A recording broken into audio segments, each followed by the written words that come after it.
Now the first thing we're going to do is we're going to draw a cylinder. And what I've done ahead of time is I've drawn a larger cube, actually a rectangular cube, larger so that you can see a little bit more easily how this is going to work. All right, what we have to do in order to draw a cylinder is that we have to put that cylinder into this box.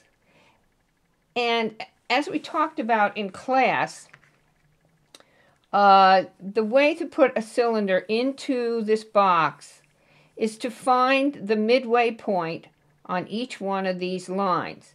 Now you'll notice that I made the lines for the back of the box solid rather than hatched, because I just thought it would simplify matters a little bit rather than having all of these fluttering lines about. But so that you understand, this is the back of the box. Now the way that we do this is by drawing an X inside the box using opposite corners. In this case, we're kind of lucky because this height line falls right in the middle. So this is the center of our box. If it were offset, the center might be somewhere else depending on how the box is skewed. But in this case, this is the center. So now if you were to take this and draw it to the vanishing point, which you will have on your box or on your paper, you will see that these points here now become the centers of the face of each side of the box. And that's how we get to draw our ellipse. Now, I had a eureka moment the other night trying to figure out why everyone was having so much problem. They would get this curve in well, they would get this curve in well, but then they would shorten this, and I'd say, well, you know, you got to spread this out a little. The way to think about this is by thinking about it as a circle.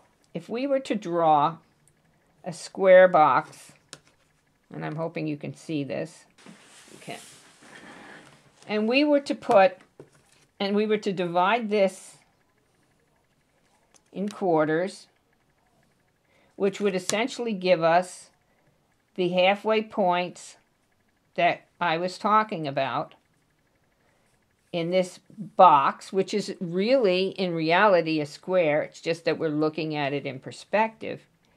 And we were to draw a circle inside that box. And remember, again, I said that circle should only touch on the tangent lines. And I can see my box is not perfectly square because we're not going to get a perfect circle.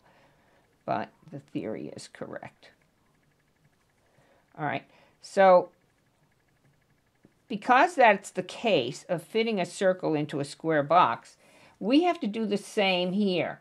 When we draw our ellipse, which is really just a squished circle, we have to make sure that as we draw this, that we are only touching the tangent points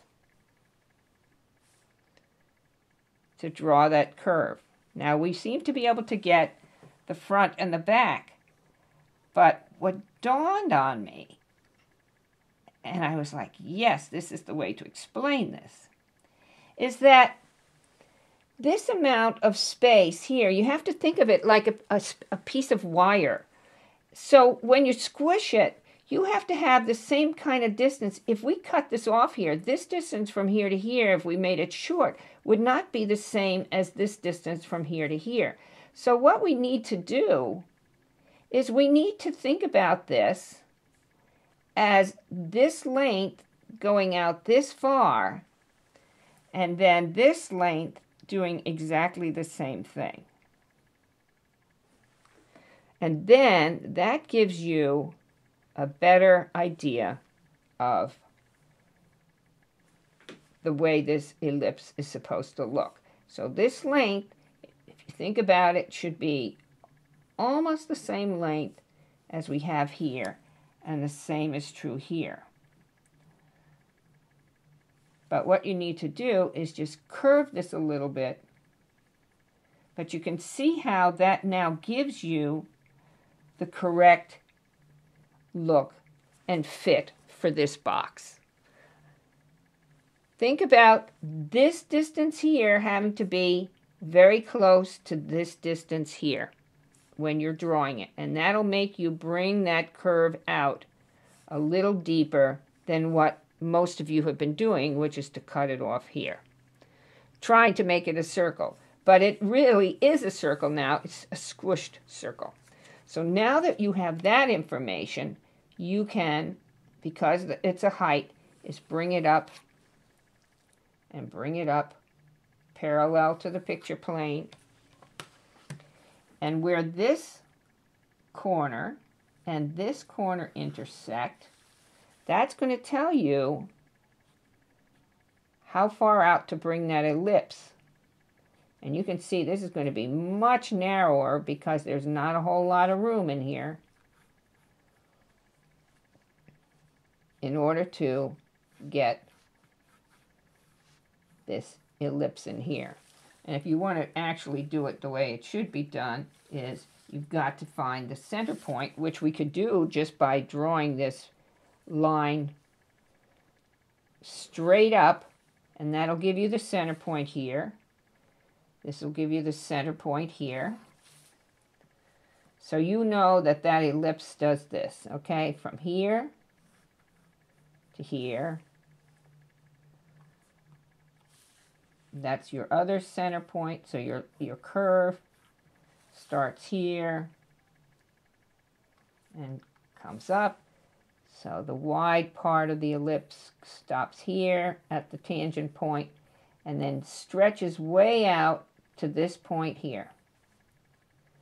So that now, if we were to draw this in with a colored pencil, this will have a little curve on it,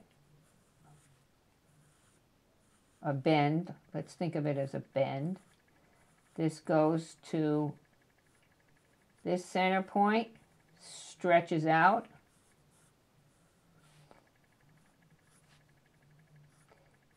and then we bring this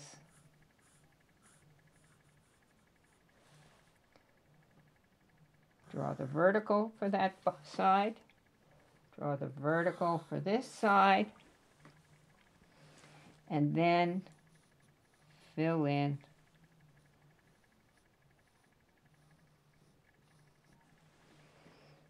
and you have your ellipse.